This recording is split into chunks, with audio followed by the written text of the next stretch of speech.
1000万 MLB 翻訳選手チャンネルへようこそ。ドジャースタジアムで熱い戦いが繰り広げられています。2025年ドジャースは開幕から無敗の6連勝、タイラー・グラスノウの5回無失点の力投にエルナンデス兄弟のホームラン、そして大谷翔平を擁する強力打線の活躍を現地解説番組の翻訳とともにお届けします。高評価とチャンネル登録で応援よろしくお願いします。Welcome to Access Sportsnet Dodgers, brought to you by Audi. John Hartung alongside Jerry Hairston Jr., Nomar Garciaparra on a chilly night at the Ravine. The Dodgers stay hot. They improved to 6-0 on the season for the first time since the 1981 Dodgers did the same thing. And tonight on the mound, Tyler Glasnow, first start of 2025, was outstanding for 5 scoreless innings, had 8 strikeouts. And those Hernandez brothers, Jerry, no relation, Teo and Kike, both went deep. I'll tell you what, they are swinging the bats, Teoscar and Kike Hernandez. But let's get back to Tyler Glasnow. I told you I saw him up there in the first inning, like one batter in. 2 batters in. I said, he's got his A game tonight. I love the fastball command, outstanding breaking ball tonight. He really set the tone. Offense came through, and also the bullpen, solid effort. And when you look at it, you go 5 innings and you have 8 Ks, no runs. Goes out there, he was pounding the zone. Yeah, he had 3 walks, but I think one of them was questionable because it looked like he had some pretty good pitches. But nonetheless, he gave a great outing, exactly what they need. The offense getting on the board early, which I also think was nice and key. Wasn't about battling back. It seemed like the Dodgers were in control of this game the entire way. We saw Kike Hernandez filling in for Freddie Freeman at first base tonight. Did his best Freddie impression because Kike went deep for the second time this year, and right now he's standing by on the field with Kirsten Watson. Kike, last time we saw you in a game was back in Tokyo, but you're feeling better. You got things going. So first, just how good did it feel to be back out there on the field? Felt great. I was hoping to get in at bat on Saturday, but it didn't work out. So I had to wait 2 more days. But I'm glad to be back. Good to get my season debut at Dodger Stadium, and happy we're still rolling. Yeah, to get some results offensively with that home run. What did you see from Jesse Chavez?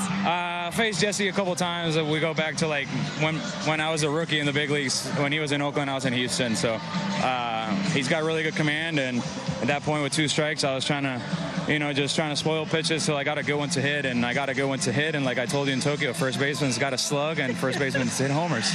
Yeah, I mean, hey, stepping in for Freddie Freeman, just what's been the focus for you at first? Catch the ball. Yes. Help the other guys out. Yeah, catch the ball. With this win, you guys are now at 6-0. You guys are continuing to make history with this team. Just what does it say about our group when you guys get starting like this? I mean, we're really good. We're healthy, so hopefully things stay that way. And we're just trying to take it one day at a time. Very long season, and nobody wins the World Series in March, much less in April. So, we're just trying to take it one day at a time. We had a good March, so hopefully we have a good April. All right, hopefully we can carry it over to the next month. Thanks so much, and congrats on this win. Thank you. Great return to the lineup for Kike Hernandez. Also a great night for Tyler Glasnow. And no more, we talked on the pregame show about Tyler Glasnow and the adjustments he made to his delivery during the offseason, becoming more athletic because he wants that to hopefully keep him healthy for an entire season. And we also said you don't really know till you get out there to see how these different changes will translate to game action. I would say so far through one start, they've translated really well. You're exactly right, John. And we were talking about before the game, we're saying, well, he made the adjustments. You go into spring training, and when you go to spring training, you get into the games, you're like, okay, let me see how they feel. Do they really play at this level? Now, granted, it is just spring training, but if you have success kind of in spring training where you struck out 19 batters over 11 innings in spring training, you're going, okay, now can that carry over to the season? So it gives you a little bit of confidence. And now you go into your first game and you're saying, okay, I made some adjustments. We'll play. Now the games, I always joke, they're for reals now. And you're saying, okay, will this play? And it did. It exactly did. He goes 5 innings, has 8 strikeouts. He looked like he was in command.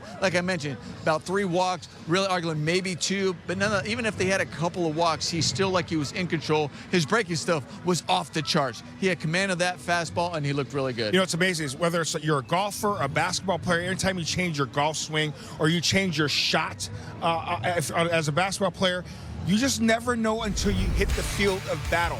That's the real test. So this was a good check mark right there for Tyler Glasnow to make sure, you know what, I have my stuff. I got great fastball command, outstanding breaking ball as well. So to cross this off the list, a start, to get him going, get him underway against a really good Braves team. The pitches he made to Riley tonight His first at-bat was off the charts. The pitch he made to Riley, the breaking ball, and that fastball dart at 97 at the knees. That tells me he has his ace stuff. He's in rhythm with his mechanics. And you talked about on the top of the show, really 2 batters in, because we're making our way from the center field plaza from our set here over to behind home plate, and we're watching Tyler Glasnow throw. And you, as a hitter, you can tell from that vantage point early on, okay, he's got nasty stuff tonight. We've done this, Nomar. We've done this for quite some time now. Before we go down, we like to usually watch the pitcher. I used to do this in a dugout. If I'm hitting in the hole on deck, I would look at the pitcher, just see what kind of stuff he has. Does he have life on his fastball? Does he have command of that breaking ball? Is it sharp with that breaking ball? I knew right away he had depth to that breaking ball. It was a late breaking ball, if I can say that. You can. And that fastball, anytime you throw that when he's 6'12", down in the zone and stays at the knees, you know it's going to be a nightmare for hitters. He had that kind of stuff tonight. Yeah, it's pretty amazing when you're looking from the side and you're looking at the dugout where you can see kind of those angles, and those are the things you are paying attention to. And then you kind of ask, like, hey, the batter, like, does it look as nasty as it does from over here? And then when they say, yeah, you're like, uh-oh. And we don't say that every time. You know, there's been nights before in the past where I look at you, John, and go, I don't know, man. I don't know. And then it doesn't work out for us, right? So guys understand, and they can see a difference if a guy has his A game or not. Dodgers came into this game through the first 5 games of the year, averaging 6 runs per. And tonight, no more, they put up another 6 runs. Didn't reach 3 home runs like they'd done in each of the previous 4 games, but a couple of long balls. And you talked about it, getting offensive support early for Tyler Glasnow. Yeah, that's really the key. You know, you always want to do that on the offensive side. Is like you're saying, listen, let's get our guys some runs early so he can go out there and he can relax. And especially when you're thinking about it's your season debut, right? The opening one here at Dodger Stadium, and you're going, listen, let's get this guy some runs early. And that's exactly what Teoscar did. He put a beautiful swing. I mean, man, did he hit that ball a ton down in center field. And then you got Michael Conforto. Michael Conforto, you know, getting in the 4 spot. We're talking about with Freddie Freeman out of the lineup. They moved Michael Conforto up in the A spot, and he delivered. And we said, hey, listen, he can hit there. We know he can deliver, and it's just a double. So it's not always about the long ball. It's about putting that ball in play. Kike Hernandez, what a pretty swing right here to drive that ball out to left field. They have the long ball they can beat you with. They have other ways where they can work their walks. They can find a way to get on base and still drive you in. What I love about this team, you have so many guys that can hit really anywhere in the lineup. And I love Kike Hernandez first at bat tonight. He hit an absolute seed right to Olsen, the first baseman. What it tells me is he's on everything. He's covering that pitch. And what it also tells the opposing pitcher, man, I better come in on him because he has that outside pitch covered. He gets something inner half later in the game he can handle, drives out of the ballpark. Only 2 previous World Series champions had ever started the next year 6-0. You had the 1933 Yankees started 7-0, and the 1985 Tigers started 6-0. The Dodgers joining them tonight with this win over the Atlanta Braves. Let's head inside and hear from the skipper, Dave Roberts, right now talking with the media. His efficiency, kind of stuff he had tonight. What stood out to his performance to you? I thought tonight what stood out with Tyler is his rhythm. Certainly the fastball, the breaking ball were sharp, a lot of strikeouts, a lot of swing and miss. I thought he had a good rhythm throughout the night. There were some things he was fighting with a little bit with the delivery. There were some near misses with some walks in there. But overall, I thought the stuff was great. Was thinking about setting him back out there for the 6th, but then just given the fact that, you know, the last outing, I think the most he's thrown is 64 pitches, and so kind of to start the inning and to potentially not finish it, we tack on an extra run. I felt it was a good opportunity to get Jack in there and finish the game out right there. And yeah, so that's kind of my thought. But I thought overall tonight, Tyler was really good. You usually tell pretty early when he's sort of having that like tonight. Yeah, I think so. I just thought tonight he wasn't really searching. I think, you know, like I said, there were some near misses for some balls, but I thought they were quality pitches.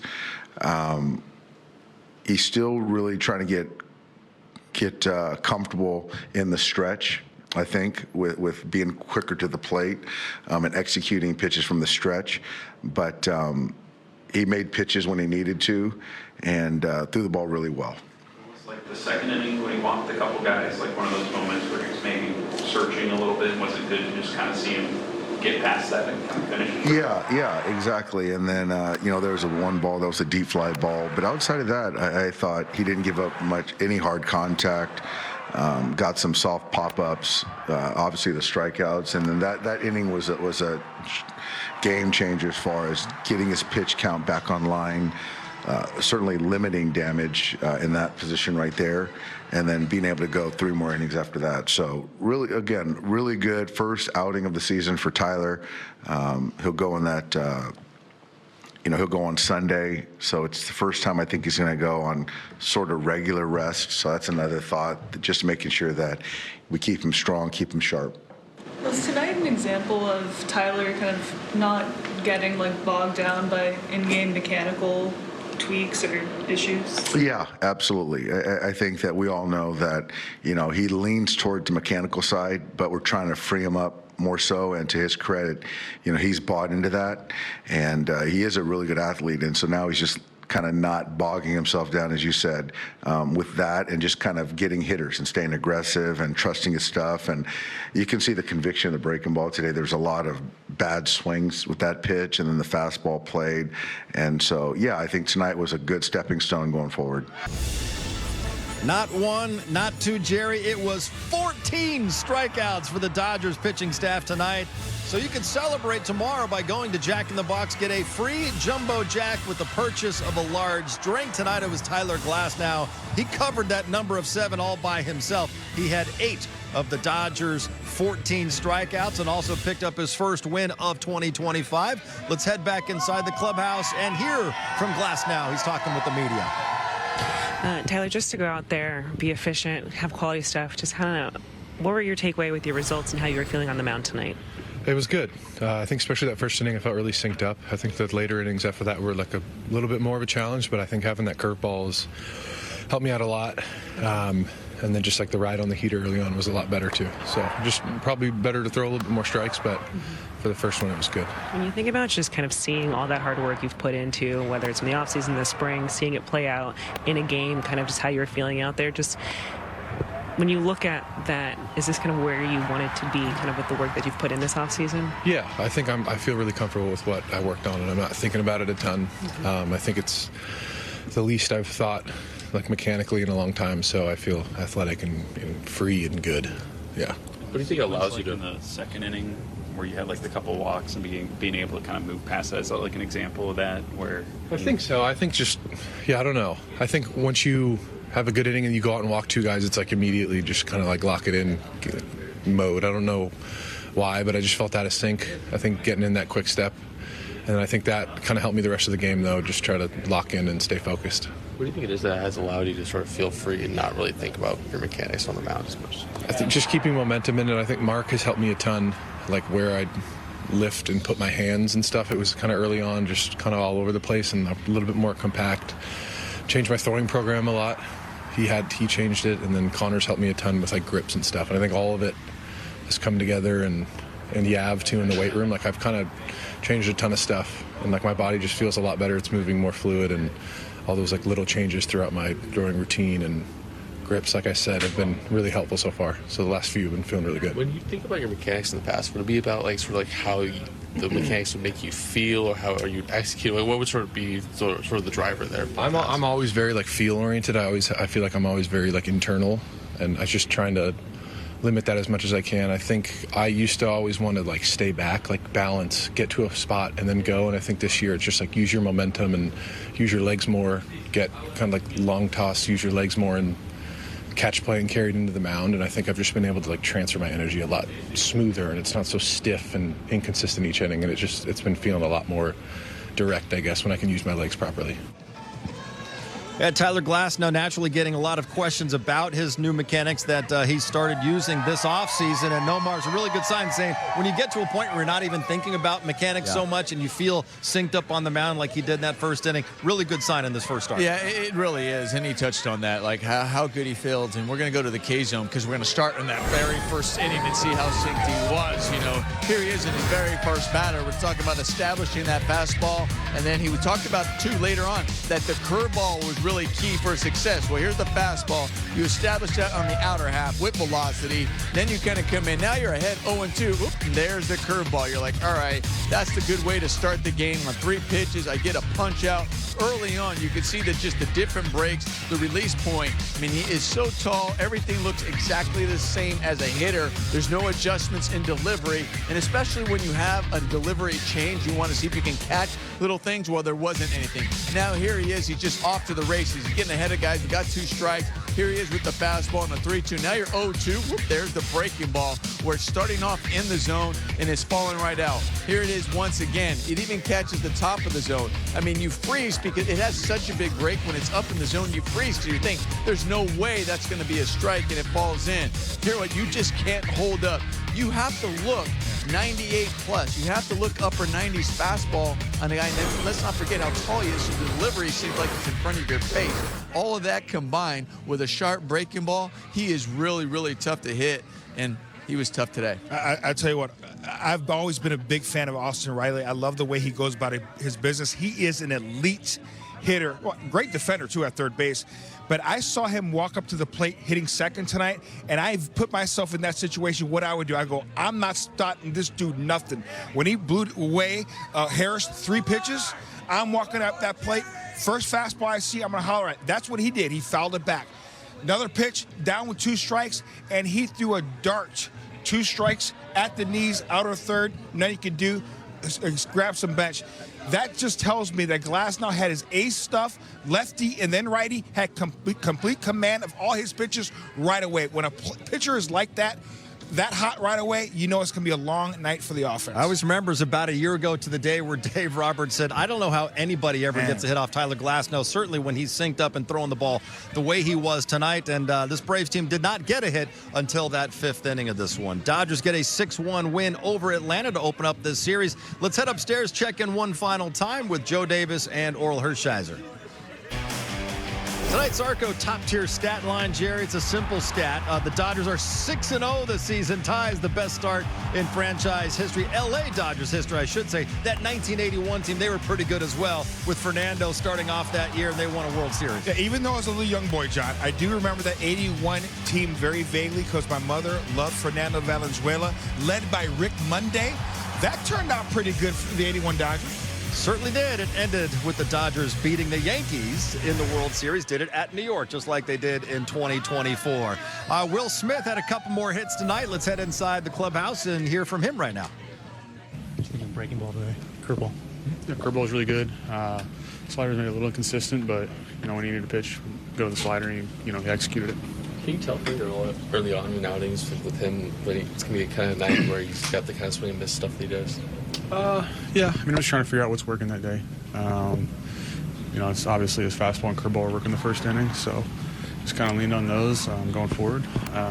He just was out there executing pitches. What's kind of been working for you this opening week? Like, obviously the numbers have been pretty good. Just like, how's the swing kind of felt right now? Yeah, swing feels good. Some good adjustments in spring training from last year, and then just sticking to my approach. Trying to do what I always do.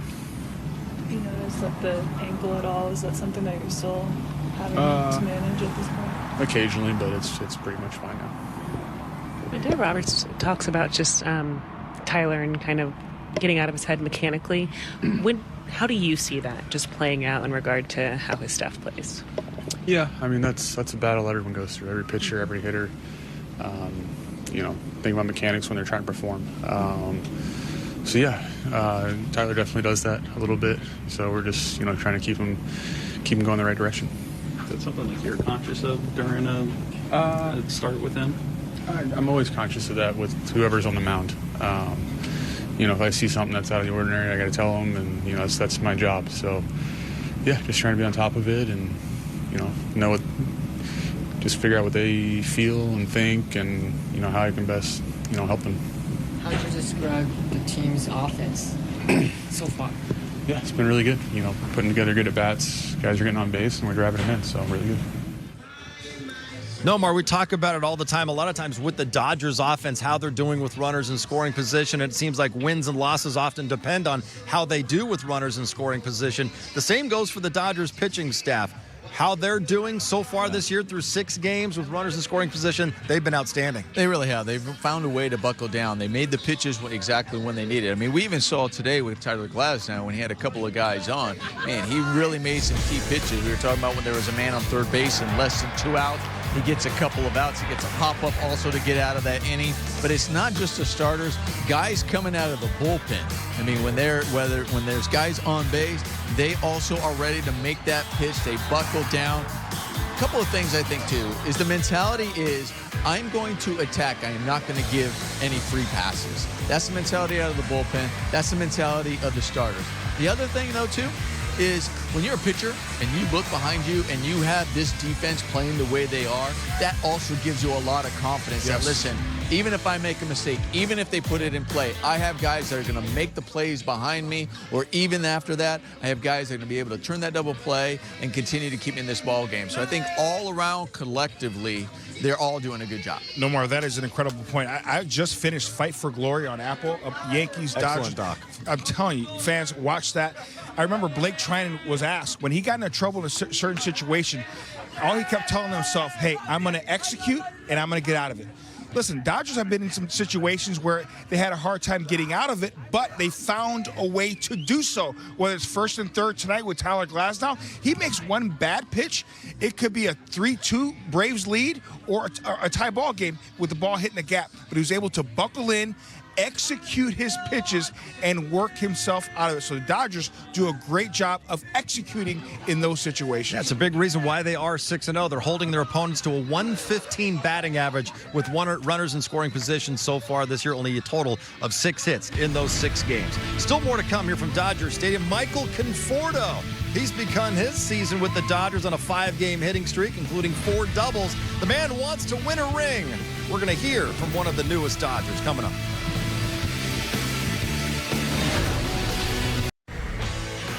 Carl's Jr. moment of the game.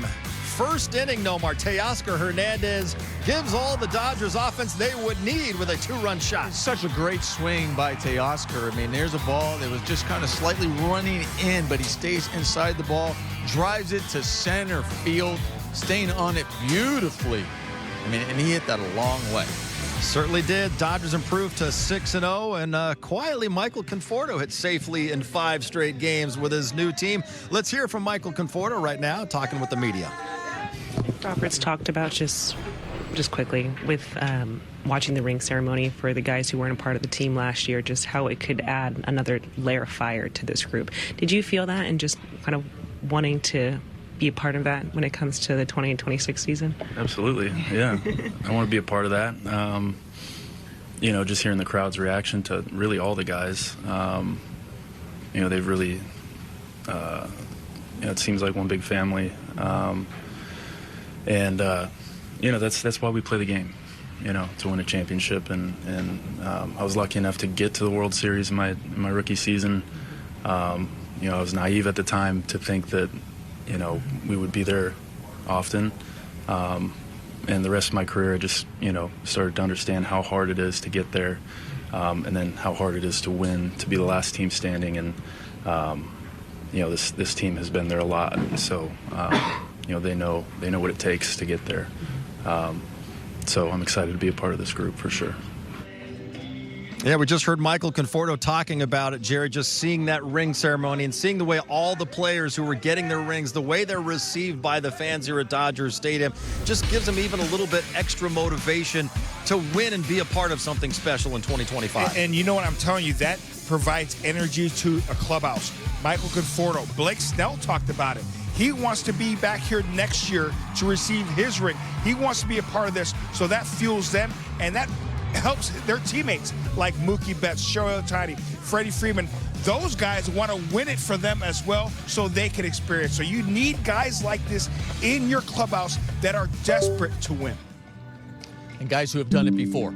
Because when you have guys who have done it before, new guys come in and say, you guys have been here, you guys have understand, you know, I'm going to listen. And also not only that, a lot of these guys who have done it before, they lead so much by example. I mean, these new guys that are coming to the Dodgers, and they're seeing these superstar players that they see and just see how hard they work and the way they're prepared. it's definitely motivating. He's a classic case of one of those guys who gets to the World Series as a rookie and probably thinks it's going to happen every year. That was 10 years ago, and he's waiting to get back to the Fall Classic, hopefully this year as a member of the Dodgers. We have time for one more break coming up. Storylines abound on the mound tomorrow here at Dodger Stadium. The reigning NL Cy Young winner Chris Sale facing off against Dustin May. We'll have a preview coming up.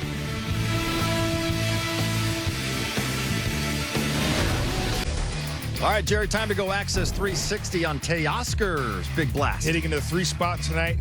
Great job of understanding the situation. Runner on base, takes the breaking ball. He is ahead in the count 1-0. He's going to sell out on the fastball inner half. He gets it, and Teoscar does not miss it. Head down on contact through the strike zone.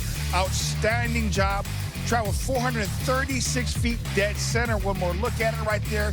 Hands inside the baseball in his hot zone. Love the swing here from Kike Hernandez. Great follow through. One of the prettier swings you will see in all of baseball. His bat speed was so fast, John. You see the green trail right behind it. That is epic bat speed right there. But Kike Hernandez, you can hit him second, third, fourth, fifth, doesn't matter. He is dangerous no matter where you hit him in the lineup. We've talked about it many times. This is our 12th year of the Dodgers Network. Anytime the Dodgers are struggling, Nomar, nobody's going to ever feel bad for the Dodgers. Right now, the Braves are going through something, and no one's going to feel bad for them either because they have such a great team. But they're starting off this year 0-5 without Ronald Acuna Jr. They don't have Spencer Strider yet. They lose Jurickson Profar today to an 80-game suspension for PEDs. Reynaldo Lopez, another all-star starter, placed on the IL today. Things could not be off to a much worse start than they have gotten off to for the Braves. You're right, and like you said, nobody's going to feel sorry for them. They are a good team and a good organization. And we said before the game, you know, the Braves coming into the Dodgers right now, and you're saying, okay, yeah, you look at it on paper, the way they're struggling, but I go, they remind me of a hitter, a good hitter that's in a slump, that you're just going, listen, we got to make sure that good hitter stays in the slump until after they leave here, that we got to keep going out there and playing good baseball and going against them. And that's exactly what the Dodgers have to do against the Braves, not to give them any life, because a good solid team like them can find that and run with it. So the Dodgers keep playing your game, stay within yourself, and go out there and keep playing good baseball. They started their season on the road against 2 very good teams. The Padres are a good team. They're great at home. Obviously, the Dodgers are the defending champions at home as well, playing great baseball. And they haven't really played their best baseball. But listen, I really believe this Braves team, when it's all said and done, they're going to be there, whether they win the division or a wild card team. I think this is the postseason team. But yeah, they're not playing their best right now. I think for them tomorrow with Sale on the mound, the reigning NL Cy Young Award winner, I think it's a must-win for them. They're going to come out swinging. All right, well, speaking of that game tomorrow, it is the National League's reigning Cy Young Award winner, Chris Sale, going for the Braves tomorrow. On the other side, though, it's going to be Code Red Dustin May making his first start in nearly 2 years. I'm sure there's going to be a lot of emotion for May as he retakes the mound, Jerry, and it's going to be a tough task for the Dodgers hitters against a guy like Chris Sale as well. We saw it with Glasnow tonight. When Sale's on, he is as tough as it gets, especially from the left side. But great to see Dustin May back on the mound. We saw him obviously in the Freeway Series. He is ready to go. Hopefully comes out there, pump strikes, making sure, trusts his defense, get his offense back in that dugout. I think really early on for Dustin May, it's going to be about command. If he is having the command early on, I think that confidence and everything will start building because, listen, it's been a long time. You have nerves and you have just a little bit of doubt in the back of your mind. So I think if he's able to pound the zone and get in there early on, I think that'll really help him. But I think, you know, we have the potential of having a really good pitcher's duel tomorrow and a battle, and hopefully, you know, we'll see if they can come out on top. A couple of tall guys on the mound as well here at Dodger Stadium for the middle game of this 3-game series. That does it for us. For Jerry, Nomar, and Kirsten, I'm John. Thanks for watching. We'll see you tomorrow pregame at 6 o'clock on Sportsnet LA. 44年ぶりの開幕6連勝という快挙を達成したドジャース。次回はダスティン・メイの約2年ぶりの先発にも注目です。最新情報をいち早くお届けしますので、チャンネル登録をクリックしてお見逃しなく。1000番 MLB 翻訳選手チャンネルをご視聴いただきありがとうございました。